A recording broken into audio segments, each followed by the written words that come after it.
بەناوی خوای گەورەی میهرەبان سڵاو لەوێوە بینەران و بیسەران خۆشحاڵم کە لە دەرفەتێکی دیکەدا بە خزمەتەوەی خۆشەویست گەشتمەوە. خۆشەویستانم ئەم دەرفەتێکی گرنگە چونکە باز لە پرسێکی زۆر هەستیار و گرنگی ئەم ساتە وەختاکەین. قسە زۆرە لەسەرەوەی کە سیاست هەمومانی وەڕز کردووە، بەڵام دوجار بیرمان نەچێت سیاسەتیش فریاد ڕاستەکەیە کە توانێت ڕزگارمان بکە. ئێستا زۆر جار کە دەبیستین خەڵکی زۆر یەخەی خۆی لە سیاستکردن یاخود با بڵێن لە سیاسەتی هەرێمی کوردستان با بڵێن ڕائەتەچێنە یاخود ئەکاتەوە لەوەی کە سیاست لەم هەرێمی کوردستانە هەمومانی وەڕز کردووە لەبەرەوەی کە ژینگەی هەرێمی کوردستان بە هەمومان وەکو ئەو ماسی یاخود ئەو حەوزەی لێ هاتووە کە پڕە لە ماسی یاخود با بڵێن چەند ماسیەکی تایە. ئەگەر دروست بێ ئەم قسەیە حەوزەکە ڕەنگە ژینگەی هەرێمی کوردستان بێ و ماسیەکانیش ئێمە بین، بەڵام دوجار بیرمان نەچێت کامان هێنە دەرەوەی حەوزەکە ناشین لە ناو حەوزەکە شاوەتا زۆر جار وەڕسە بین. بەڵام قسەکە لەسەر ئەوەیە سیاستکردن سروشتی وایە. تۆ لە هەرێمێکاژی دایان بۆ چوونی جیاوازی سیاسی تایە، دایان هێزی سیاسی بە یەکەوە مەلمەلانەیەکەن. دۆخی هەرێمی کوردستان ئەو دۆخەیە کە سیاسەکان لەسەری بەریەکەکەون. لەبەرەوە هەرێمی کوردستان بۆ خۆی با بڵێن هێشتا نەگەشتۆتەوە ئاستی کە پێگوترێ ئاستی دەوڵات یاخود با بڵێن ئەوەی کە پێگوترێ سیستەم و فۆرمی خۆی کە قسەمان لەسەر فۆرمی دەوڵەت هەیە. بۆیە بەڕێزان هەمیشە پێویستمان بەوە هەیە بکەرە سیاسەکانمان قسەی دڵی هێزە سیاسەکانیمان بۆ بکەن. هەمیشە پێویستمان بەوە هەیە کە لانی کەم بزانین ئەگەر قسەیەکی سیاسی هەبێ، ئەگەر مانەوڕێکی سیاسی هەبێ، ئەگەر تێگەشتێکی سیاسی هەبێ بۆ ڕشتی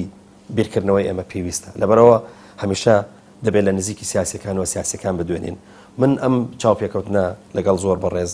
مامۆستا ڕێبوار حەمەد ئەندامی ئەنجومەنی سیاسی وتەبێژی کۆمەڵی ئیسلامی کوردستان ئەکەم و تاوتوی کۆمەڵە پرسی گرنگەکەین تەمەناوەکەم کە دوایەوەی کە گوێتان لەم گفتوگۆیەک کرد کۆمەڵێک نادیارەوە خۆ با بڵێن ئەو شوێنانەی کە تاریکاین و تاکو ئێستا ڕۆشنیان نەکەوتۆتە سەر بۆ ئێوە ڕۆشن بکەینەوە. مامۆستا زۆر سوپاس بۆ ئەوەی کە دەرفەتت پێداین. مامۆستا دۆخی هەرێمی کوردستان دۆخێکی بە ئابڵێن لەگەڵەوەیە کە دۆخێکی ناجێگیرە زۆر ئاڵۆز و شەپرزەیە. تێگەشتن بۆ خەڵکی ئاسایی تێگەشتێکی ئاسان نییە. من باوەڕم وایە بۆ سیاسەکانیش ڕەنگە ئەندازێکی زۆر ینی زۆر ئاسان نەبێ، بەڵام ینی ئەم دۆخە هەمومان هەست بە شەپرزەیەکە یەکەین. هەمومان کە زانین کە دۆخێکە دۆخێکی ناجێگیر و شەپرزە و ئاڵۆز. دەمەوێت بزانم لە پەنجەرەی کۆمەڵی ئیسلامیەوە ئەم دۆخە چۆن دیارە یا کۆمەڵ چۆن تێگات؟ بەناوی خۆی گەورە و میهرەبان زۆر سوپاس کاک پەیوەند بۆ جەنابتو بۆ کەناڵی ئاسمانی پێیان. حقیقەت ینی ئێمە لە دۆخی هەرێمی کوردستان هەمومان نەزانین ئێمە پێش خۆمان ینی پێش هەرێمی کوردستان و پێش هێزە سیاسیەکان و واقعی سیاسی خۆمان ئێمە لە ڕووی جوگرافیە و لە موقعێکین کە ڕەنگە ینی ئێستا ناوجەرگەی ئەو شوێنانە بێ لەسەر ئاستی دنیا کە هەم پێشبینی ئەکرێ گەورەترین گۆڕانکاری سیاسی لە داهاتوودا لێ ڕووبدا، هەم ڕەنگە شوێنی بەریەککەوتنی هەموو هەم هێزە جیهانی و هێزە ناوچەیەکانیش بێ. و ئەمەش تەوان وای کردووە کە هێزە ئێمە هەمیشە لە قسە لەسەرەوەکەینین دایمەن دیوێکی قسەکانی ئێمە کاریگەری هێزە ئیقلیمی و ناوچەیی و هێزەکانی هاوپەیمانانەوەی ئەمڕۆ پێیانەوتری هاوپەیمانانیان جەمسەرە بە هێزەکانی دنیا و کاریگەریانە لەسەر ئێرە. ئێمە و کۆمەڵی ئیسلامی ینی هەمیشە باوەڕمان وابوو ئەوەی کە ئەکرێ و ئارامیە بۆ ئێمە دروستکە لە هەرێمی کوردستان و فعلەن دۆخی سیاسی هەرێمی کوردستان بە جۆرە بێ کە هاوڵاتی تێیدا ئارام بێ تاکە ڕێگایەک بۆ ئێمە بۆ زاڵبوون بەسەر ئەو تەحەدا ئیقلیمی و ناوچەیانەی کە هەیە و بۆ ئەو گۆڕانکاریە سیاسیانەش کە هەیە، چ ئەوانەی وەکو مەترسی لە بەردەمانن، چ ئەوانش کە وەکو دەرفەت هەن بۆ ئەوەی کە ئێمە سوودیان لەوەربگرین. پێمان وابووە یەکدەنجی ناوخۆییە و هەمومان پێکەوە هێزە سیاسیەکانی هەرێمی کوردستان بگەینە کۆدەنجێکی سیاسی نیشتیمانی و ئەوەی کۆمانەکاتەوە بەرژەوەندی گشتی بێنە بەرژەوەندی حزبی و بگەینەوەی شراکەتێکی ڕاستەقینە دروست بێ لە هەرێمی کوردستان دوورکەوینەوە لە قۆڕەخکاری و سەرۆت و سامانی گشتی بجێڕینەوە بۆ هاوڵاتیانی هەرێمی کوردستان بە جۆرە زمینەیە دروستکەین کە سیستەمێکی حکومڕانی تەندروستمان هەبێ کە سەنتەر تێیدا خزمەتکردنی هاوڵاتیان بێ. بۆیە ئێمە یعنی وەکو کۆمەڵی ئیسلامی وا تێڕوانینمان وابوو هەوڵیشمان داوە خیتابی سیاسیمان گوتاری سیاسی کۆمەڵی ئیسلامی هەڵوێست و مووقیفەکانمان لەو ڕۆوە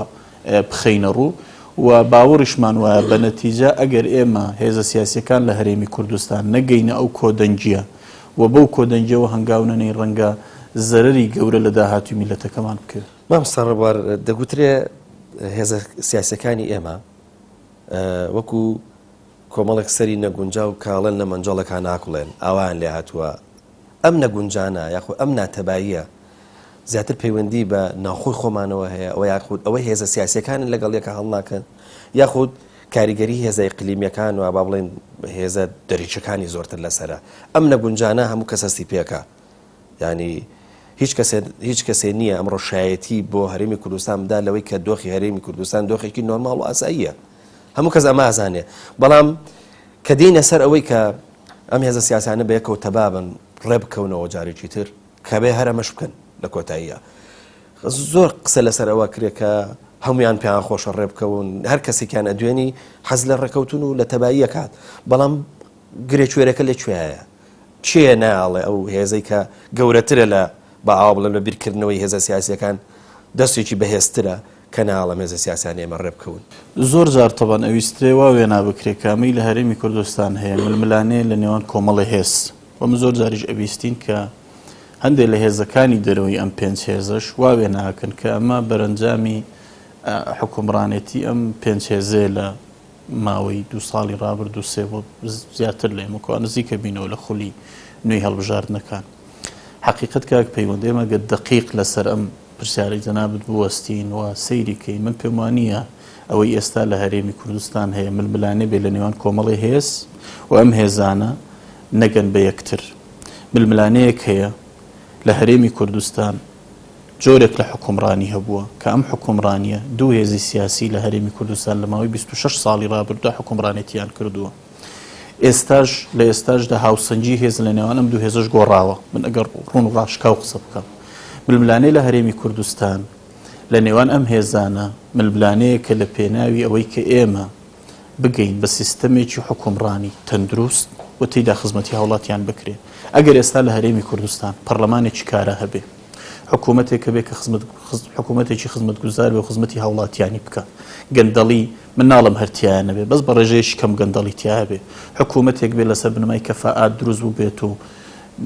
بۆ چاکسازیەکی ڕیشەی دەست پێ کردبێ حکوومەتێک بێ لەلایەن حزبەوە قۆرخ نەکرابێ و حزب نەچوو بێتە هەموو جومگەکانیەوە ئەگەر لە هەرێمی کوردستان ئێمە دەستەڵاتێکی قەزائیمان هەبێ کام دەستەڵاتە قەزایی لە شوێنی خۆی بتوانێت بڕیار بدە بە جورئەت بێ مسەیەس نەبێ و فعلەن دەستەڵاتێک بێ بتوانێت لێپرسینەوە لە هەموو دەستەڵاتدارانی هەرێمی کوردستان بکە و وەزیر و سەرۆکی ئەنجومەنی وەزیران و هیچ کەسێ لە هەرێمی کوردستان گەورەتر نەبێ لەبەرەوەی لە بەردەمی پەرلەمانی کوردستان بوەستێ و لێپرسینەوەی لەگەڵ بکرێ ئێمە هێزێکین لەو کاتەدا هیچ ململانەیەکمان نامێنێ و هیچ ململانەیە ناکەین یعنی حقیقەت ئەبێ هاوڵاتیانی هەرێمی کوردستان و پێم وایە ئێستا لە هەرێمی کوردستان هاوڵاتیان گەیشتونە ڕادەیەکی گەورەی وشیاری بە تایبەتی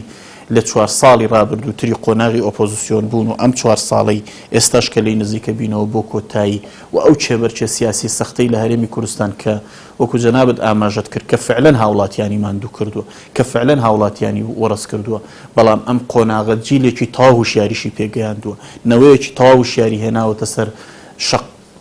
شەقام و سەر جادە و سەر شانووی سیاسی کە تێگا ململانەیە لە پێناوی چییە بۆیە حقیقەت ئەمە بن بە بڕوای من دیوی ڕاستەقینەی ململانێکەیە و ئەبێ هاوڵاتیش لەو دیوە ڕاستەقینەیە تێبگە ئێمە ئێستا ئەم هێزە سیاسیانی کە هەی پرسیاری ڕاستەقینە ڕوبەڕووی ئەو هێزانەیە کە دەستیان بە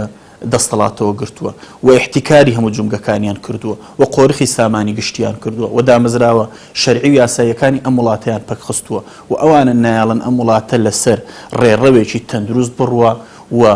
پێشکەوێ ئەگەر ئێمە لە ماوەی 26 ساڵی ڕابردوودا ئەگەر بەشێکی دانین بۆ قۆناغی ئەوەی ناومان قۆناغی ساوایەتی بەشێکی دانین بۆ ئەو قۆناغی بڵین عێراق لە دۆخێکدا بوو کە یارمەتی دەرنەبوو هەرێمی کوردستان گەشە بکە بەڵام خۆ دوای 2003 ئێمە ئەمانتوانی باش گەشە بکەین لە چوارچەوەی ئەم عێراقدا وامانتوانی هەرێمی کوردستان یارمەتیم بدە ئەمانتوانی هەرێمی کوردستان بگەێنینە دۆخێک کە ئێستا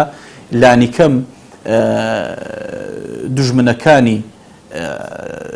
حەسوودی پێبەرن و دوژمنەکانی ینی بێئومێت بکە و دۆستەکانیشی دڵخۆش بکات. مامۆستا تۆ ئەگە سەیری کەیت لە 2 نیوی ڕابردووە دوو هێزی سیاسی هەرێمی کوردستان دەستیان بەسەر بە ئاوا بڵێن دەسەڵاتی هەرێمی کوردستان کە ئەڵێن دەسەڵات ئەڵبەت لە حکوومەت گەورەترە، ینی بەبەسمان لە دەسەڵات بە شێوەیەکی زۆر گشتیە. دوو هێزی سیاسی دەستیان بەسەر ئەم شێوە لە حکومڕانی و مۆدەلە لە حکومڕانیا گرتووە، بەڵام تۆ سەیرەکەی وەرزێکی زۆر گەورە هەیە لە لای هاوڵاتی و چەند هێزێکی تریش هەیە لە نمونەی ئێوە و بزوتنەوەی گۆڕان و هێزی تریش کە بە ئاوا بڵێن بە جۆرە لە جۆرەکان تەبەنی ئەم جۆرە لە سیاست ناکە و لەگەڵ یان نییە، بەڵام ئەو سیحرەت چییە کە وای کردو ئەم دوو هێزە بم تا ئێستا لە شوێنی خۆیان بمێنەوە بەس هێزەکانی تر بە پشتیوانی ئەم جەماوەرە وەڕزە نەگەنەوە ئاستەی کە لانیکەم ئەم جۆرە لە سیاستکردن لە هەرێمی کوردستان ستۆپ بکەن بیوەستێنن و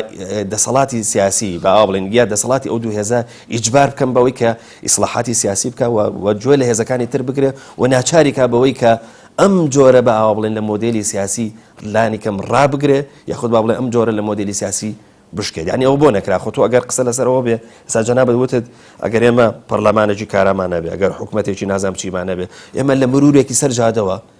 تاکو هەڕەمێکی گەورەی دەسەڵاتی سیاسی هەموویمان هەیە بەس بۆ ینی قەزا و حکوومەت و چوزانم دەستگاکانی تر و ئەو دەستگاهانەی کە پێیانە گوترێت دەستگای با بڵێن چاودێری یاخۆ با بڵێن دەستگای بەرهەمێنانی دەسەڵاتێکی باش یاخۆ ئەوەی کە پەیوەندی بە ئیسلاحاتەوەیە بۆچی هیچ کام لەمانە نانتوانی لەسەر پێی خۆیان بوەستن لانیکەم ئێمە ببین بە خاوەنی ئەو فۆرمێک کە لە جەناب دەڵێ کە هیچ نەبێت ئەگەر قەزامان هەیە قەزا لانیکەم دەسەڵاتی هەبێ یا با بڵێن ئەگەر ینی دەستگا خۆ ئیعلامێکی گەورەی ماشێنێکی گەورەی ئیعلامیمانەیە کە بەردەوام ئەم قسانە هاکاتەوە بەردەوام قسە لەسەر هۆشیاری هاوڵاتی و لەسەر فەهمی سیاسی و لەسەر ینی با بڵێم هەتا ڕقابەتی سیاسیشەکە بۆ ئێمە نەبووین بە سەحابی ئەم فۆرمە. من طبعا کاک پەیوەند ئەگەر دقەتی ینی جەنابەت تەمەن لە دووسێ گۆشەنیگا بە سەیریکەین جارێ یەکەم ئەوەی کە لە هەرێمی کوردستان پێوترێت دەسەڵاتی سیاسیە بڕیار بەدەستەکانی ئەم ئیرادەیان نییە، ئەمە یەکەم ڕێگرە ئەم ئیرادەیان نییە و نایەنەوێت و پێشیان وایە ینی لەگەڵ بەرژەوەندیەکانیان نایێتەوە ئەمە زۆر ڕوونە چونکە لە هەموو قۆناغەکاندا تۆ سەیری پرۆژەکانی چاکسازیکە مەسەن سەیری ئەو پرۆژانەکە کە بۆ چاکسازی ڕاگەیەندراون لە دوای هەفتەی شوماتەوە چەند جار پرۆژەی چاکسازی ڕاگەیەندراوە وەکوان نەتیجەکانی و لەکوێ تەبان بەشێک لەو پرۆژانە نەتیجەیەکی تەندروستی بوو و فعلا ینی چاکسازیی ڕیشەی دەست پێکرا. حکوومەتی بنکەفراوان کە پێکات ئێمە هێزێکی سیاسین بەشداری ئەم حکوومەتەمان کرد ئەم حکوومەتە ینی سەرەتاییترین بنەماکانی ئەوە بوو کە ئەم حکوومەتە شەراکەتێکی ڕاستەقینە لێنەوە ئەو پێنج هێزە سیاسی دروست کات ئەم حکوومەتە بێتە حکوومەتی هاوڵاتی و خزمەتکردنی ئەم حکوومەتە دەستکا بە چاکسازیەکی ڕیشەیی لە هەموو جونکەکانی حکومڕانیدا ئەم حکوومەتە گەندەڵی ڕیشە چێشکە ئەم حکوومەتە بە بەرنامەیە کە ئەم پێنج هێزە بەرزیان کرد بۆ لە هەڵبژاردنەکان بتوان لیژنەیەک و بەرنامەیە کورت کاتەوە هەموو پێکەوە هەر یەکەوە بەپێی ئیستحقاقی خۆی بچێتە مەیدانی بەس بمبورە مامەسەقەگەر قەوسێکم بەرە بمبورە تخوا بمبورە بەڵام ئێوە ئەو پاکەجانەتان ڕاگەیاند و مشتی باشش بوو بەڵام تەسەوری ئەوە کرێ کە هەموو ئەوانەی کە بڵێنەوە هێزانی کە پاکەجەکانتان دروست کردووە ڕاتانگەیان بۆ خەڵکی هەرێمی کوردستان وەکە ئەوە برد بێتتان لە ماڵی دەسەڵات داتان نابێ و تر دوایی بۆ خۆتان ئیشتان لەسەر نەکردووە ینی باوا بڵێن ئەو هێزانەی باڵێ ئەو چەند هێزەی کە بەیەکەوە بوون و پاکەجەکانتان دروست کرد ینی دوجار خۆشتان ئەندازەیەک پشتتان لێ سەر نەبەوە خۆلانی کە مەگەر هێزێکدا دوو هێز بەردەوام بوون لەسەر ئەم شێوە لە ئیشکردن هەموو هێزەکان بەردەوام نەبوون ینی با بڵام پاکێجەکان بەبێ خاوەنمانەوە بەبێ پشتیوانمانەوە ئەمەش بە خۆی گرفتی دروست نەکرد. یعنی من طبعا حەزم کە پرسیارەکەی پێشوو تەفسیلتر وەڵام بدەمەوە بەس لەوەی جەناب دەست پێکەمەوە کاک پەیوەند ینی لە ڕاستیدا تەبەن ئێمە خۆمان لانی کەمە کۆمەڵی ئیسلامی پێمان وایە ڕاستگۆ لەگەڵ خێتابە سیاسیەکەی خۆمان نابینێتەوە و حەقیقەت ڕەنگە زۆر جار ئێمە هێزەبین لەو هێزانەی کە ماوەی ئەم 2 ساڵە زیاد لە هێزەکانی کە ئیتیهام کرابین و زیاد لە هێزەکانی کە فشارمان لەسەر دروست کرابێ و ویسترا بێ فعلا ئەم وتارە سیاسی کە هەمانە لانی کەم لە بەشێکی دابەزین ئەقلەکەی ئەگەر واز لە هەمووی نهێنی ئێمە خۆمان ئەوەندەی کە لە پەرلەمان بووین لەسەر وتاری سیاسی خۆمان بەڕوونی ماینەوە تا پەرلەمان کارا بوو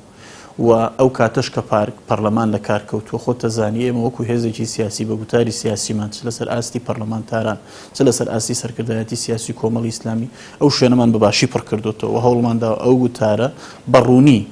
کۆمەڵی ئیسلامی لەسەری بمێنێتەوە پاشگەز نەبینەوە لەو پرۆژانەی کە هەمان بۆ یەک دوو لەسەر ئاستی حکوومەتیش ئێمە ئەو بەشەی کە تێیدا هەین بۆ ئەساسی کە ئاماژەت پێکرد ئێمە بەشدار بووین لە حکومڕانی و من پێم وایە شوێن پەنجەی بەشداربووانی کۆمەڵی ئیسلامی نوێنەرەکانی حکوومەت لەوە بەڕوونی دیارە بەڵام توگەر فعلەن ئەو هێزانە هەمویان مابانەوە هەموو ئەو هێزانە پێکەوە تەمە کاریگەریەکەی زیاترە بوو و لە بیریشمان نەچێت تەمان ئەو بارودۆخە سەختەی مثل ئەو لێکترازانە سیاسی کە لە 2 ساڵی ڕابردوودا دروست بوو ئەنی شەرخەکەی گەورەتر کرد لە نێوان هێزە بەشداربووکانی حکوومەت و فرسەتی کارکردنیشی بەم جۆرە لە حکوومەت بۆ هێزەکانی کە تەواو کەم کردوتەوە یعنی ئەبێ ئەوەشمان ئاماژە پێ بکەین بۆیە من باوەڕم وایە لانی کەم ئێمەوە کۆمەڵ لەسەر ڕێڕەوە ڕاستەکەی خۆمان ماوینێتەوە و من لە پرسیارەکەی پێشووتر ئاماژەیەکی جوانت کرد کاک پێوەند ئەگەر ئێمەوە کۆمەڵی ئیسلامی و هێزەکانی تریشیانی لەم گوتارە سیاسی واز بێنی کە ئێستا هەمانە و بین لەگەڵم دەسەڵاتە ڕێککەوین کۆمەڵە بەرژەوەندی خۆمان تحقیق بکەین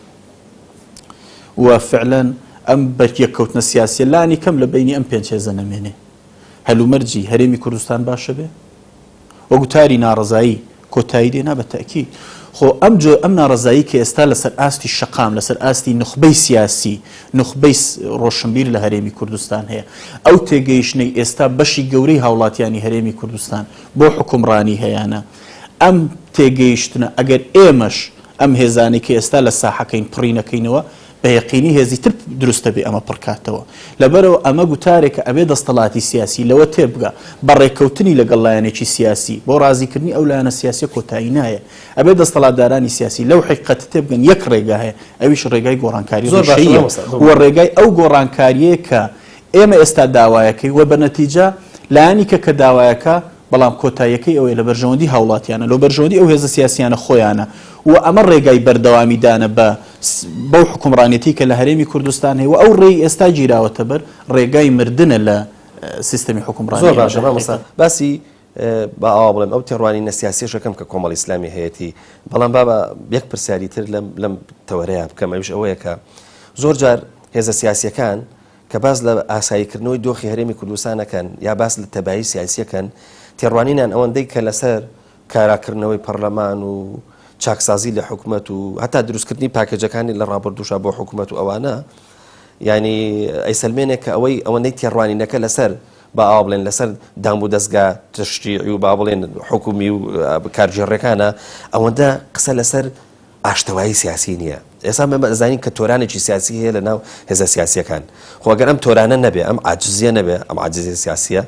ئێمە باوەڕمان وایە هێزە سیاسیەکان باشتر ئەتوانن بەیەکەوە دابنشین و باشتر لە یەکتری تێبکەن لە ئەنجامیشە باشتر بە ئاوا بڵێن چ پەرلەمانیش و چ دام و دەستگاکانی حکوومەتیش باشتر کارا بکەن وارو ئەو چاکسازی کە بۆ بە مەبدا لەلایەن بە ئەڵێن چاکسازی بکەن قسەکە لەسەرەوەی مامۆستا بۆچی هێزە سیاسیەکان لە هەوڵی تەبایی و ئاشتەوایی سیاسی نین پێش ئەوەی کە قسە لەسەر پەرلەمان و لەسەر دام و دەستگا بە ئاوا بڵێن کارژێڕ شەرعەکانی حکوومەت و دەسەڵاتی مەسەلەن سیاسی بکەن ئەوەی کە ناوت ناوتۆرانی سیاسی یا ئەو لێکترازانە سیاسی کە ئێستا هەیە بەگەڕانەوە بۆ هۆکارەکانی ئەتوانین لە نەتیجەکەی تێبگەین پێش لە کارخستنی پەرلەمانی کوردستان ئەو لێکترازانە سیاسیە بەقەت ئێستا گەورە بوو نەخێر کەواتە پەرلەمانی لە کارخستنی پەرلەمانی کوردستان ئەم لێکترازانە سیاسی لە هەرێمی کوردستان گەورە کرد لە قۆناغی پێش بە سەرچوونی وادەی یاسایی سەرۆکایەتی هەرێم ئەو لێکترازانە سیاسی بەم شێوەیە گەورە بوو نەخێر یعنی ئەو کات لە قۆناغی دروستکردنی حکوومەتی بنکەفراوان و ئەو کاتێک کە ئیرادەیەکی جدی قرار بوو دروست بێ بۆەوەی کە فعلەن لانی کە من لەسەر دوو بەرگە قسە بکەم لەوەی دەستکەین بە ڕیشە چێشکردنی گەندەڵی و چاکسازی دەست پێ بکەین و خزمەتی هاوڵاتیان بکەین ئەم لێکترازانە سیاسی گەورە بوو نەخێر کەواتە بە چاکردنەوەی دامەزراوەکان ئەو تەبایە سیاسی ئەگەڕێتەوە بە چاکردنەوەی و ئێمە لانی کەم ئێمە خۆمان وەکو کۆمەڵی ئیسلامی یعنی لەگەڵ هیچ هێزێکی سیاسی هیچ کێشەیەکمان نییە هیچ کێشەیەکمان نییە ئێمە باوەڕمان بە پەیوەندی سیاسی هەیە لەگەڵ لایەنەکان باوەڕمان وایە کۆمەڵی هێزی سیاسی نابێنرێ ینی کوا لە دەرەوەی ئەو بابەتانی کە هەیە قسەکردن ڕۆژ لە ڕۆژان نەمان بینەوە هێزە سیاسەکان بەیەکەوە دابنیشن بە تایبەتی ئەو هێزانەی کە ئێستا هەڵگری ڕۆحی عارەزەن لەگەڵ ئەو هێزانەشە کە مەسەلەن خاوەنی دەسەڵاتن ئێمە نەمان بینەوە دانیشتنێ دوو دانیشتن سێ دانیشتن بکەن قسە لەسەر ئەم بابەتە بکەن بە شێوەیەکی جەوهەری ڕاستە جا من ئەمە تەواوکەم ئێمە یعنی حقیقت باوەڕمان بە هەموو ئەوانە هەیە کەم هێزە سیاسیانە لەم وڵاتین بەیەکەوەین و کەس ناتوانێتێکی ئەقساکە و نەفیکە و دووری خاتەوە و بیرکردنەوە لەو ڕێگایانەش ڕێگایشی تەندروست نییە و باشیش لەوە تێگەین کەم هێزانە بەپێی ئیستحقاقی خۆیان گەورە و بچووکن لەم ساحەیەوە کاریگەریشیان ئەبێ پەیوەست بێ بە ڕێژەی دەنگدەرانیانەوە نەک بەو هێز و دەستەڵاتە دارایی کە هەیەە لە هەرێمی کوردستان بەڵام ئەم دامەزراوانی کە لە کار خراون و بێڕۆڵکردنی دامەزراوە نیشتیمانیەکان و ئەمەی کە ئێستا هەیە کە حزب لە جیاتی حکوومەت بڕیارەدا حزب لە جیاتی پەرلەمان قەرارەدا حزب لە جیاتی قەزا بڕیارەدا ئەمە ئەم لێکترازانە سیاسی دروست کردو و ئەمە وای کردو ئەم لێکترازانە سیاسی دروست بێ بە گەورەی لە هەرێمی کوردستان بۆیە من باوەڕم وایە ئەگەر فعلەن بەشێ لەم دامەزراوانە ئاسایی بکرێنەوە ڕێگای تەندروست بگرێتەوە بەر ینی لانی کەم هەنگاوی لە یەک نزیک بوونەوەی هێزە سیاسیەکان دەست پێ کاتەوە بۆیە من ئەگەڕێمەوە سەرخاڵی یەکەمی جەنابەت کاک پەیوەند کە لە هەرێمی کوردستان بەریەکەوتنی سیاسی نییە لە نێوان ئەو هێزانەدا بەیەکەوە هەڵ نەکەن و نەتوانن بەیەکەوە بژین و نەت باوەڕیان بە پێکەوە ژیانی سیاسی نەبێ بە ئەندازەی ئەوەی دوو تێگەیشتنی سیاسی جیاواز دوو تێڕوانینی سیاسی جیاواز دوو دیدگای سیاسی جیاواز بۆ حکومڕانی هەیە لە هەرێمی کوردستان کە دیدگایەک لە ڕابردوودا تاقی کراوەتەوە ئەم دیدگایە کە بە احتیکار بە قۆڕخکردنی هەموو جومگەکان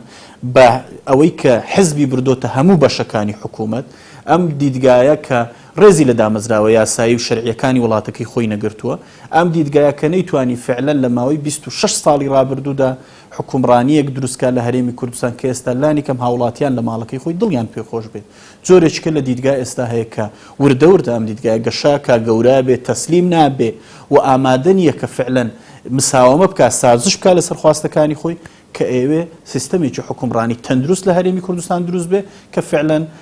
حکومڕانێتی بۆ هاوڵاتیانە و لە هاوڵاتیان زۆر باشە هیوادارم پرسیاری زۆر ماوە ئەگەر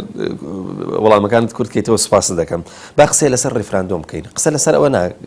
ئەوە ڕوونە کە کۆمەڵی ئیسلامی باوەڕی بە ڕیفراندۆم و سەربەخۆیی دەمێکە ڕاگەاندووە و قەنەعەتی تەواویشی پێێتی بەس قسەکە لەسەر ئالێتەکەیەتی کە زۆر جار مەسەلەن ئەم ناتەبایە دروستەکات قسەکە لەسەرەوەیە ئێستا ڕۆژ بە ڕۆژ دژایەتی بۆ ڕیفراندۆم و واربا بۆ سەربەخۆیی هەرێمی کوردستان زیابێ و جگەل لە وڵاتە ئیقلیمیەکان دەستا خەریکە ڕنگدانەوەی لەسەر وڵاتەکانی دوورتریش هەیە و بەغداش ڕای خۆی پێوتین لەوەی کە ئەتوانێت چه عەرقەلەیەک بۆ مەسەلەن بۆ ڕیفراندۆم دروستکەوە بە جۆرە لە جۆرەکان هەتا ئەوەی کە عەبادی وتی ئارامی هەرێمی کوردستانە شێوێنێ ئەمە وازان پەیامێکە زۆر ڕوون و ئاشکرایە قسەکە لەسەرەوەیە ئێستا دوای ئەوە کە یەکێتی نیشتیمانی کوردستانیش لە یەک دوو ڕۆژی ڕابردووە دانیشتنی ئەنجومەنی سەرکردایەتی خۆی کرد جۆرێک لە تەراجۆ بە هاوڵێن لە خیتابی یەکێتی شابینرێ ناڵێن ڕەتیەکاتەوە بەڵام بەوەی کاڵێ ئەبێت لە پەرلەمانەوە شەرعیتی پێ بدرێ و بڕیاری بۆ دەربچێ و یاسای بۆ دەرکرێ و ئەمانە تەسەورێکرێک کە بۆ ئێستاە پەیامەکە ڕوونە چییە ئێوە بە تەسەوری ئێوە سەربەخۆی و مەسەلی ڕەفراندۆم دەگاتە کوێ و ئایا بەجددی ئەمریکا لە هەرێمی کوردستان ئاگوزەرە و بانگەشەی بۆ کرێ ئێمە شانسی ئەوەمان هەیە لە تەمەنی خۆمانە ڕیفراندۆم و سەربەخۆی هەرێمی کوردستان ببینین یعنی تەمە زۆر چاوەڕوان کراو بوو کە حکوومەتی ناوەندی هەڵوێستی بەم شێوەیە بێ لە بەرامبەر ڕیفراندۆم چاوەڕوان کراوە کە وڵاتانی دراوسێ ئێران تورکیا و وڵاتانی ناوچەکە کاردانەوەیکی سلبیان بەرامبەر ڕیفراندۆم و بەرامبەر پرسی سەربەخۆیی هەبێ بۆ ئێمە وەکو نەتەوەیەکی ژێردەستە لە ماوەی 100 ساڵی ڕابردوودا و منەتەوەیکی بەشبەشکراو لەم ناوچەیە چاوەڕوان کراو بوو کە زلهێزەکانی دنیاش پشتیوانمان نەکەن بەڵام قسەی ئێمە ئەوەل تا ئەخیر ئەوە بوو وەکو کۆمەڵی ئیسلامی و من پێم وایە لەسەر زمانی بەڕێز مامۆستانی باپیر ئەمیری کۆمەڵی ئیسلامی لەو دیدارانی کۆمەڵتەیدا بەشدار بووە لەو ینی بەشێک لەو دیدارانی کە ئەمیری کۆمەڵ لەگەڵ هەر پێنج هێزەکە بەشداری کردو من باشە گوتارانم لەبیرە هەمیشە باس لەو زمینە سازی و پێشەکیانە کراوە کە پێویست بوون بۆ سەربەخۆی بۆ ڕیفراندۆم لە گوتاری سیاسی ئێمە زۆر بەڕوونی ئەوە وتراوەتەوە لەگەڵ ئەو چاوەڕوانی و کاردانەوە سلبیانەی کە لە دەرەوەی خۆمان هەیە ئەکرا لە هەرێمی کوردستان پێش بڕیاردان لەسەر وادەی ڕیفراندۆم بەشی گەورەی عەرقە لە ناوخۆیەکانمان کە بە بەراورد لەگەڵ پرسی سەربەخۆی بە بەراورد لەگەڵ ئەو خواستە لە مێژینەی ئەم میلەتە قوربانیدان بۆ ئەم شتانە قوربانیدانێکی بچووکە من زۆر بەڕوونی بە دیاریکراوی ئەڵم پارتی دیموکراتی کوردستان ئەیتوانی پەرلەمانی کوردستان کارا بکاتەوە و ئەمە قوربانیەکی زۆر کەمە ئەگەر ڕاستە لە پێناوی پرسی سربەخۆی ئەکرا فعلا ئەو ئاشتەوایی کە ئێمە لە دەستپێکی بەرنامەکەدا باسمان کرد دروست بکرا لە هەرێمی کوردستان بە ئاساییکردنەوەی بارودۆخی هەرێمی کوردستان بە ئاساییکردنەوەی دۆخی پەرلەمانی کوردستان بۆی کە فعلا کۆدەنجی سیاسی و نیشتیمانی بگەڕێتەوە نێو ماڵی کورد وەلانی کەم ئێمە لە پرسی ڕیفراندۆما یەکدەنگ بین و لە پرسی سربەخۆیدا یەکدەنگ بین و فعلا ڕیفراندۆمێ بکەین کە خۆمانی بکەینە قوربانی لە نەتیجەدا و هەمومان بەیەکەوە بەڵام بەداخەوە زۆر بەداخەوە ئەڵم ینی ئەم ڕێگایانە نەگیرانە بەر و بە ڕێگای ینی لە کۆبوونەوەیەکی کۆمەڵی حەزبدا بڕیان لەسەر ڕیفراندۆم درا لە زیاتی پەرلەمانی کوردستان ڕیفراندۆمێک کە ئێستا یاسای نییە و فعلا خۆ ئەبولانی کەم پەرلەمانی کوردستان کارا بکرێتەوە بە یاسایەکی ڕۆشن و واضح بە کۆدەنجی سیاسی ئەو هێزانە بڕیان لەسەر ڕیفراندۆم ئەو پرسە بدرێت ینی حقیقت کاک پەیوەند بەبێ ئەو پێشەچیانە بەبێ ئەو کۆدەنجە سیاسی و نیشتیمانیانە ئەمانەوە ئەکا یەک ئێمە ترسی گەورەمان لە سەرکەوتنی ڕیفراندۆمەکە هەیە و فعلا گومانیشمان لەوە هەیە کە ئەم ڕیفراندۆمە لە پێناوی سەربەخۆیی بێت و وەکو زۆر جاری کەوتراوە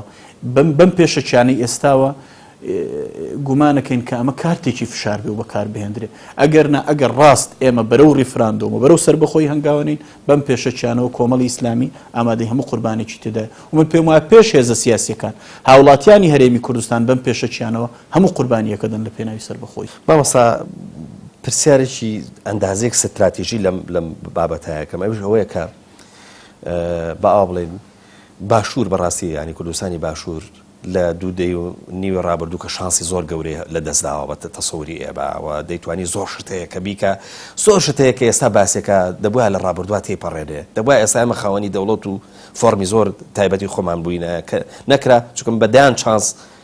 هاتۆتە پێشەوە تۆ کە چانسەکان لە دەستەیت هەموو جارە ئەم چانسە سیاسیانە لەبار نین ینی ئێستا تەسەورەکرێ کە ئەمریکایەکان بەڕاستی بەدوای بەدیلی باشووری کوردستان نابگەڕێن بە تایبەتی لە ڕۆژاوای کوردستان بخۆ دەزانی دوای نەمانی شەڕ لە ڕەقاوە دوای ڕزگارکردنی دێرە زوور و ئەو تەعاملێکی ئێستا ئەمریکایەکان و ڕووسەکان بەئاو بڵێن لەگەڵ بەئاو بڵێن لایەنە کوردیەکان لە ڕۆژاوای کوردستان ئایکەن و پێدەچێ بەئاو بڵێن ڕێکەوتنیان هەبێ تەسەوری ئەوە کرێ ئەمە بکرێ بە بەدیل بۆ لە داهاتووە بۆ باشووری کوردستان لەبەر چی لەبەرەوەی خۆتەزانی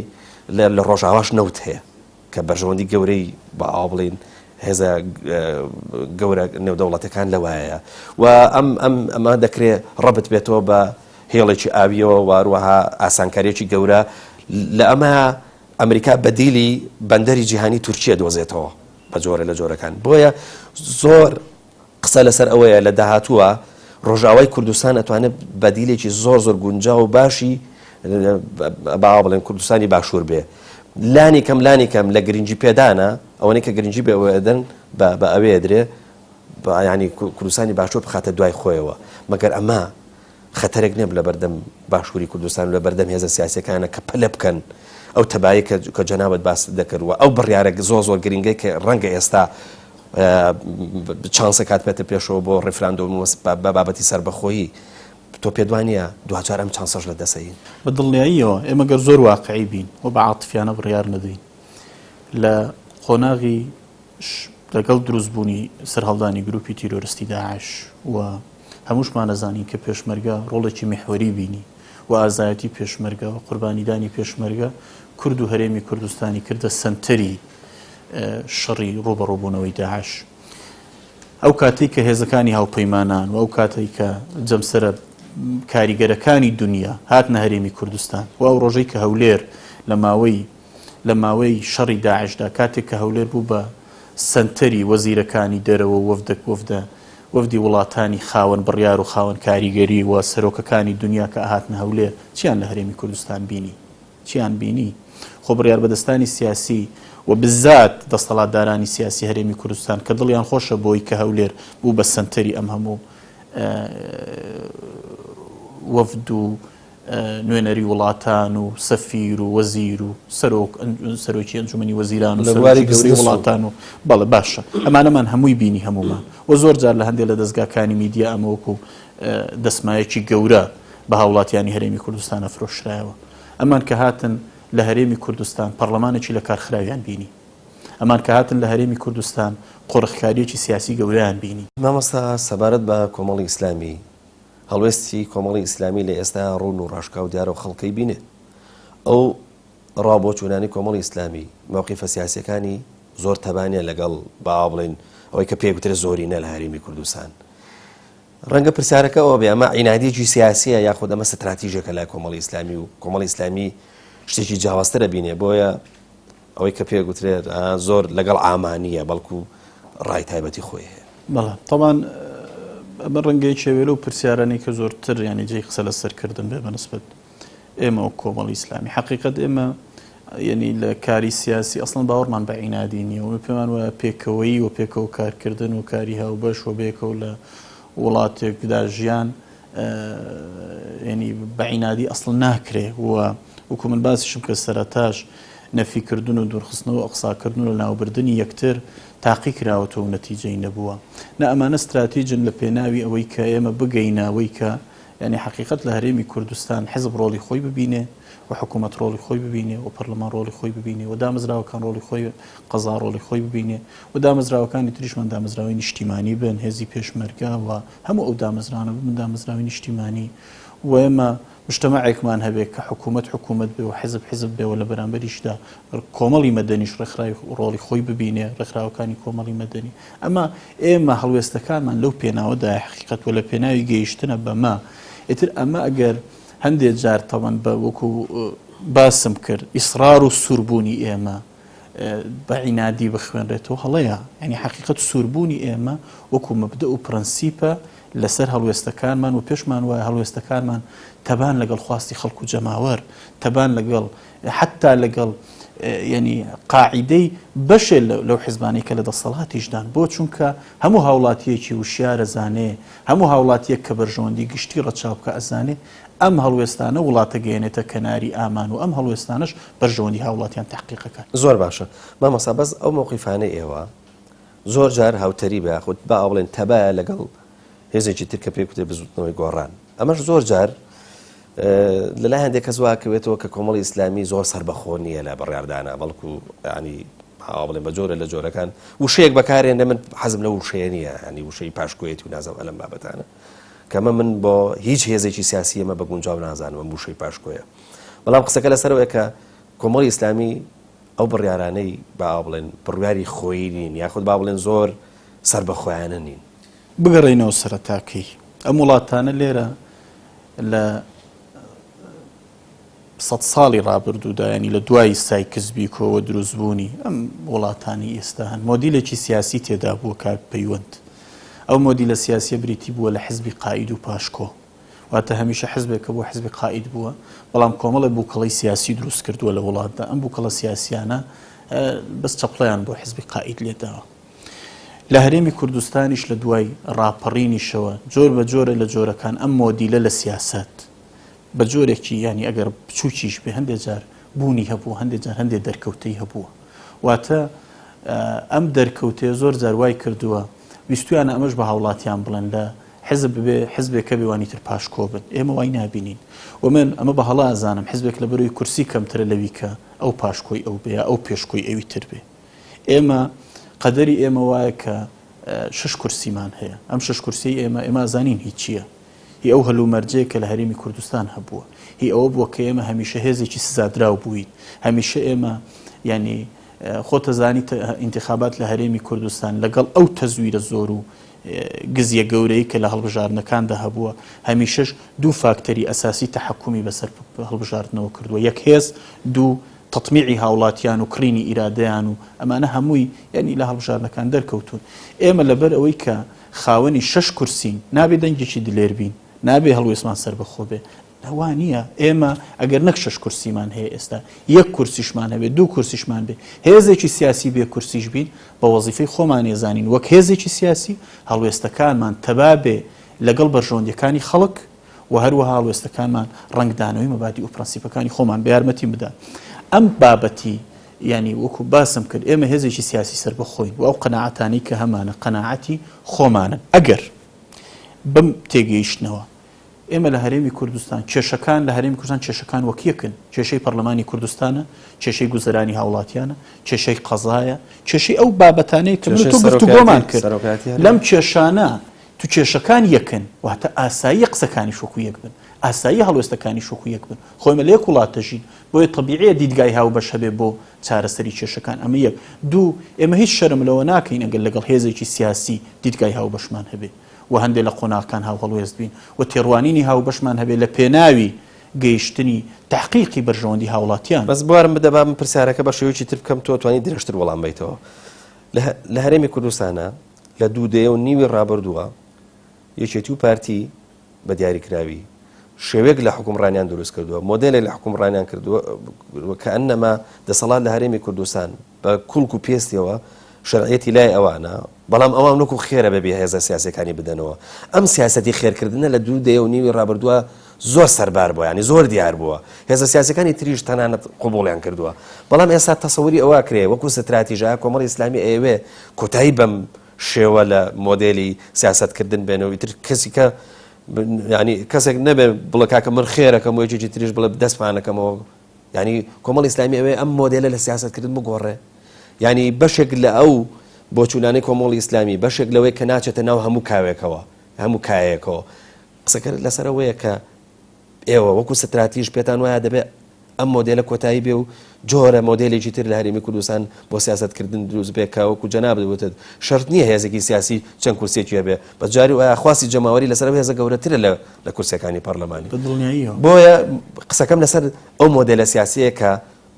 بە تایبەتی یەکێتی و پارتی دروستیان کردووە کە خەڵکی وەڕست کردووە ڕاستێکی یعنی حقیقت ئەمە مۆدێلێکی سیاسی تەواو ناشیرن و قەبیحە و ئەمان بە سیاسەتی بانێکە و دووهەوە مامەڵاکەن بۆ عێراق باوەڕیان بە شەراکەتەوە گلەییان لە شەریکەکانیانە لە عێراقی دوای سەدام کە ڕۆڵیان بە کورد نەداوە و زۆر جاریش ڕۆڵی کوردیشیان لە خۆیان دابینیوەتەوە پێیان وا بۆ ئەگەر ئەوان ڕۆڵیان بێ کورد ڕۆڵی هەیە ئەگەر ئەوان ڕۆڵیان نەبێ کورد ڕۆڵیان نییە و خۆتە زانی تەمان مەلەفی پەیوەندیەکانی نێوان هەرێم و بەغدایەکێکە لەو مەلەفانی زۆرترین قسەی لەسەرەکە ئەویش ینی دیسان هەموو ئەو هێنانەی ئەو حکومڕانەتی لێرە ینی جۆرە لە احتیکار لێرە لە هەرێمی کوردستان هەبووە لە بەغداش ڕەنگی داوەتەوە لە ماوەی ڕابردووە لە دوای 2023 بە دیاریکراوی من سەرەتا باسی ئەوم کردوتم یەکێ لە بنەماکانی چوونی ئەمە بۆ ئەم حکوومەتەوە لە قۆناغی ئۆپۆزیسیۆن بوونیش لە جگە لە چاکسازی و لە شعرانی بەرزمان کردو وتمانە بێ شەراکەتی حەقیقی لە حکومڕانیدا هەبێ ئەم شەراکە حەقیقیەتە بە تێپەڕاندنی ئەو مۆدێلە سیاسی دروستە بێ کاک پەیوەند و فعلەن ئێمە باوەڕمان وایە هیچ هێزێکی سیاسی خاوەن نییە و ئەوی ترمیوان بێ هیچ هێزێکی سیاسی ئەوە نییە دەستەڵاتی حەقیقی هەبێ و بەشێ لە دەستەڵاتی خۆی بدا بەوانیکە ئەگەر ڕازگۆین ئێمە لەگەڵ دروشمەکانمان لەگەڵ شعارەکانمان کە من پێم وایە ئەم ڕازگۆیە زیاد لە پرسیارێکی لەسەر دروست بووە حەقیقەت زیاد لە پرسیارێکی لەسەر دروست بووە ئەم هێزانە ئەبێ باوەڕیان وابێ سندوقی دەنگدان و دەنجی هاوڵاتیان دەستەڵات بە هێزە سیاسیەکانەدا و دەستەڵات بە خەڵکەدا و لە هەرێمی کوردستان هیچ هێزێکی سیاسی منەتی ئەوە بەسەر هێزەکانی کەدا نەکا کە زۆری نییە گەورەترین هێزی هەرێمی کوردستان لەگەڵ هەموو ملاحەزەکان 138 هەیە واتە هیچ هێزێک لە هەرێمی کوردستان خاوەتی نیوە زائید یەک نییە تاوەکو پێی وابێ ئەو لە دەستەڵاتە و ئەوانی کە ئەمەش خۆی جێ قسە لەسەرکردنە یعنی حتا ئەگەر هێزێکی سیاسی زۆرینەی هێنا تۆ سەیری دنیاکە ئەم هێزە سیاسیە دێ سەر لەبەری جومگەکانی حکوومەت هەڵوەشێنێتەوە هەمووی کا بە حیزبەکەی خۆی خۆ ئەم جۆرە لە حکومڕانی بەس لە وڵاتە دواکەوتوەکان هەیە ئەگەر قسەش لەسەر ئەوە بێ بەڕاستی ئەو هێزانی خاوەنی خەباتی شاخن و ئەوانی تر ینی لەو ڕۆژ و ئێمە قسەی خۆمانمان هەیە خۆتە زانی چونکە ئەمەش بابەتێکیکەیە کە تۆ خەباتی شاخیش خەباتی هەموو هێزە سیاسیەکانە و هەموو ئەو هێزانە بەشدار بوون لە خەباتی شاخ و قوربانیان داوە لەگەڵ ئەوەی نابێ خەباتی شاخ و ئەوەی کە پێوترێ شەرعیەتی شۆڕژجێڕی تا سەر بمێنێتەوە بکرێتە مۆتەکە بەسەر سەری هاوڵاتیانی هەرێمی کوردستانەوە مامەستا ئەگەر بچینە سەر تەورەیەکی ترەوەش بابەتی لێک نزیکی ئیسلامیەکان و لیستی ئیسلامی و یەکبوونی ئیسلامی و ئەمانە کۆمەڵە قسە بوون کە لە ڕابردووە مەشروعەکە بوو پرۆژەیەکە بوو بۆ لێک نزیکی ئیسلامیەکان و چەند قۆناغێکی بڕی و کۆمەڵی ئیسلامی ژێچەکە لەو هێزانەی کە لە ناو با بڵێن ئەم مەشروعە هەیە مەشروعەکە لە هێز لە هەر یەکەم لە کۆمەڵی ئیسلامی و یەکگرتووی ئیسلامی و بزوتنەوەی ئیسلامی و چەند بانگخوازێکیش پێکات بوو زۆر جارم پرۆژەی ئەوەنە گەرمە بۆ تەسەوورمانە کرد لە هەفتەی ئایندا ڕەنگە یەکبوونێک ڕابگەێنرێ جاری واشە بوو ساردبوونەوەیەک ڕووی تێە کرد قسەکە لەسەرەوەیە ئێستا ئەم لیستە گەشتۆتە کوێ و ئێستا ئەم پرۆژەیە گەشتۆتە کوێ ببوورە و ئەم مەشروعات تا چەند مەسەن کۆمەڵی ئیسلامی قەناعەتی پێێتی ئێمە قەناعەتی کولیمان بەم پرۆژە هەیە بە قەناعەتی شەو چوینە تەناوی پێمان وایە هێزە ئیسلامیانی کە لە ساحەکەداین زیاد لە هۆکارێک بەیەکەمانەوە بەمان بەستێتەوە خاوەنی پرۆژەیەکی ئیسلامی هاوبەشین لە هەرێمی کوردستان کام پرۆژەی ئیسلامیش بە نەتیجە بەشێکی گەورەی پرۆژە نیشتیمانیەکەیەوە خزمەتی پرۆژە نیشتیمانیەکەکە لە هەرێمی کوردستان و ئێمەش خەباتی دوور و نزیکی ئێمە و ڕابردوومان پێماڵە بەشێکی گەوری بزوتنەوەی ڕزگاری خوازی نیشتیمانی لە هەرێمی کوردستان ئەم پرۆژەیە لای ئێمە قەناعەتە و سەرەتا کۆمەڵی ئیسلامی پێمان وابوتمان ئێمە لە کاری هاوبەشەوە بۆ یەکگرتن ئامادەین ئەم پرۆژەیە لای ئێمە من لێرە بەڕوونی بڵم لای ئێمە تەنها حەسر نییە لە لستی ئیسلامی و تەنها لەوەی کە قسە لەسەرەوە کرێگە لستی ئیسلامی نەبێ پرۆژەکە هیچ نه ئەم پرۆژەی لای ئێمە گەورەترە و ئەم پرۆژەیە مەودای کارکردنی فراوانترە و ئێمە لەگەڵ ئەوە نەبووین سەرەتا و تومانە لەگەڵ ئەوە نین ئەم پرۆژەیە بێ ئێمە ئێستا دەستێکی باڵای کاری هاوبەش دروستکەین لە پێناوی یەک لیستی و لیستەکەمان دروست کرد دوایی ئینتیخابات کۆتایی هاتوو هەر کەسەمان پشکی خۆمان بەرین و بۆ ماڵی خۆیان وەکو چۆن لە ڕابردوودا لە لستی خزمەتگوزاری و چاکسازی ئەمە ڕوویدا دوای ئێمە 4 هێز بووین لە پەرلەمان بووین بە 4 فراکسیۆن و کاریگەریکەشی خۆتەزانی تەبەن لە کوێتەوە فراکسیۆنێکی بەژماری 14 13 کورسیەوە بیا لە کوێتەوە فراکسیۆنێکی 4 بۆ 6 بۆ 2 کورسی و 1 کورسیوی حقیقەت ئێمە باوەڕمان بووە نییە بۆ ئێمە ئەمە قەناعەتە لامان ئێمە و کۆمەڵی ئیسلامی نەسارد بووینەتەوە و نە پاشگەز بووینەتەوە و ئەو بەڕێزانەی کە لەگەڵ ئێمە لە پرۆژەکەدا هەن ئەزانن ئەمڕۆ کە من قسە ئەەکەم لەکە ڕۆژی یەکەم کە دەستمان پێ کردو هەر ئەم قسانەمان کردووە و هیچ یەکێ لە قسەکانی ئێمە گۆڕانکاری بەسەر نهاتووە و ئەم پێشمان وا بوو ئەمە قزەیەکی استراتیجیەوە بێ هەنگاوی لەسەر بنین و لەگەڵ ئەوەش نین ئەم بابەتە بکرێتە بابەتی مۆزایەدە و بابەتی ینی پرۆژە ئیسلامی کۆک مۆزایەدەیەکی سیاسی بەرامبەر یەکتری بەکار بێتەوە حقیقەت مامۆستا قسەیەکەیە لەگدانەوەیەکەیە بێ ئەمە هۆشیار بینەوە لەگدانەوەکان شەرت نییە ئەمە پرسیارە من بێ بەس کۆمەڵک لەگدانەوە هەیە بۆی کە لە ئێستا بارودۆخی باوا بڵێن نە ناوخۆیی نە ئیقلیمی و نە جیهانی ڕەنگە زۆر لەبار نەبێ بۆ باوا بڵێن بۆ دروستکردنی حجمێک یا سێبەرێکی گەورەی باوا بڵێن هێزێکی سیاسی ئیسلامی بە تایبەتی قسە لەسەرەوە کرێت کە دوای ئیتیفاقی ئەمریکا و سعودیا ڕەنگە فشار لەسەر هێزە با بڵێن هێزە ئیسلامی سیاسیەکان زۆر گەورە ببێ و بەپێی هەندێک لەگدانەوە تەسەورە کرێت کە ئەگەر لە ڕابردووە با ئاوا بڵێن هەلومەرج لە بارتر بوو بۆ دروستکردنی لیستی ئیسلامی یاخو واقعی ئیسلامی یەکبوونی ئیسلامی ڕەنگە ئێستا ئەو شەرعیەتە زۆر گەورە نەبێ من وەکو وتم ئەم پرسیاری من نییە بەڵام بەپێی هەندێک لەگدانەوە ڕەنگە ئێستا هەلومەرج زۆر لەبار نەبێ سەراحەت بۆ تەنانە بۆ دروستکردنی لیستی ئیسلامی ئەگەر پاسا و کۆمەڵێک بڵێن بابەتی سیاسی گەورەیە چونکە قسەکە لەسەر ئەوەیە دوای ئەو ئیتیفاقی کە ئەمریکا و سعودی ئەیکەن بەخۆ دەزانی فشارێکی گەورە لەسەر باوا بڵێن لەسەر هێزە سیاسی ئیسلامیەکان جارێک کە دروستە بێتەوە ئیتیفاقەکە پێچێ زیاتر بۆ سەری ئەوان بێ بە کوردەکەی قسەکە لەسەر ئێوە هیچ حسابێ بۆم پاساوە ناکەن جارێکم ئێمە تەمەناکەین هەرێمی کوردستان ئێمە خۆمان لە ڕابردوودا ئەم چێبەرچیانەی کەواتە ئەم فشار و زەختە لەسەر هێزە ئیسلامیەکان و ئەم بەریە کەوتانەوەمان هەمووی تاقی کراوەتەوە ئێمە بەو نەتیجەیە گەیشتین کە ئەمە هیچ هێزێکی نەتواندەوە بە نەتیجە هەمومان لە ساحەکە بێ کۆکۆ بووین و من پێم وایە جارێک هیوادارم هێزەکانی تر هێزە بڕیار بەدەستەکانی هەرێمی کوردستان بە هیچ جۆرێ هەوڵ نەدەنیانی ئەوەی کە لە وڵاتان هەیە لێرە کۆپی بکەن و ئێمە جارێکی کەم چێبەرچۆ ململانەیە بەم جۆرە بخێنین وڵاتەکەی خۆمان ئەمە یەک دوو ئەم خوێندنەوەی جەنابەت تەمانیەکێکە لە خوێندنەوەکان و ڕەنگە زۆر جێ قسە لەسەرکردن و لەسەر وەستان بێ تێڕوانینی ئێمە کۆمەڵی ئیسلامی وەکو من لە دەستپێکی بەرنامەکە شوتم لێرە زۆر بەڕۆن و ڕاشکاوی ئەیڵێمەوە و تومانە پرۆژە و کاری هاوبەشی ئێمە گەورەترە لەوەی کە لەمەدا کۆیکەینەوە یەک دوو ئەکرێ ئێمە ئەگەر بۆ یەکگرتنە فەرمون بە هەنگاوەکانی یەکگرتن دەست پێ بکەین و بەجددی کار بۆ یەکگرتن بکەین ئەگەر تەنها بۆ یەک لیستیە و بۆ تەنها بۆ لیستی هاوبەشە ئێمە بەپێی پرەنسیپەکانی پەیڕەوی ناوخۆ مامەڵاکەین ئەمە قسەی ئێمە بووە لە کۆبوونەوەکانی دەستەی باڵای هاوبەش و تومانە بەپێی پرەنسیپەکانی ناوخۆویش دووشتە یەک ئێمە لە کات و شوێنی خۆیانی کە هەلومەرجی هەڵبژاردن هاتە پێش و کاتی هاوپەیمانێتیەکان هات ئەو کات ئێمە قسە لەسەر هاوپەیمانێتیەکەین دوو ڕاپرسیەکەین ئێمە ڕاپرسیەکەین و کۆمەڵی ئیسلامی و پابەندین بەڕای کادرانی ناوەندمان چونکە ئەمە بەپێی پەیڕەوی ناوخۆ کۆمەڵ دەستەڵاتی کۆنگرە دەستەڵاتی بەسەرکردایەتی حیزبەکەی نەداوەکە بڕیاری هاوپەیمانێتی بدات هاوپەیمانێتی سیاسی یەکلیستیان چەند بڕگەیەکە خۆتە زانیتەوە زۆر باشە با لێرە بکەم بە فرسەت ببوورە قەتعم کردی وەڵامێکیش پێم خۆشە بدەیتەوە بۆ ئەو ئەکاونت و پیجە ئەوەی کە لە بواری سۆشال میدیا زۆر جار کۆمەڵ ئیسلامی تۆمەتبارە کرێ بەوەی کە ئەو سارد و سڕێکی ئێستا کەوتۆتە ناو ئەو پرۆژەیەوە کۆمەڵ ئیسلامی دروستی کردووە بۆ کۆمەڵ ئیسلامی قەنەعەتی بە باوا بڵێن بەم یەک بوون و یەک لیستی و نازانم ئەمریکا ئەم لێک نزیکێ نییە حەزەکەم وڵامێک بێ لانی کەم بۆ ئەو پیج و ئەکاونت و ئەو سوشال میدیای کە ئەمڕۆ بۆ بە ینی بڕ بە سنتەری بیرکردنەوەی خەڵک واروە کاریگەری تەنانەت لەسەر سیاسەتیش دروست کردو. ئێمە گەر باوەڕمان نەبووایە لەرە ئێمە پێکهێنەرێکی ئەساسی دەستەی باڵای کاری هاوبەشین و لە بەشێکی مبادر بووین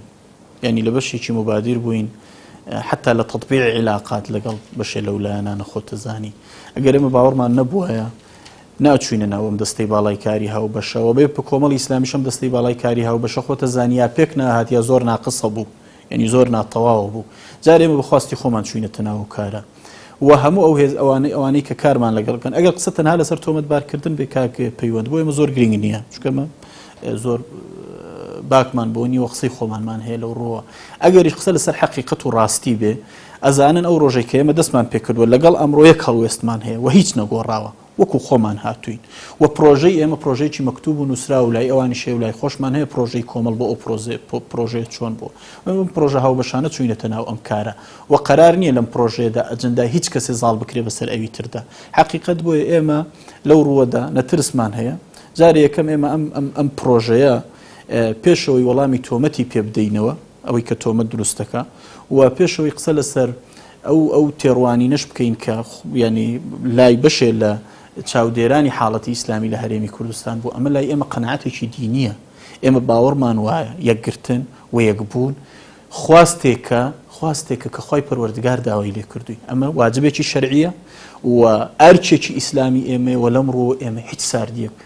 لای ئێمە ڕوونادا حەقیقەت بەڵام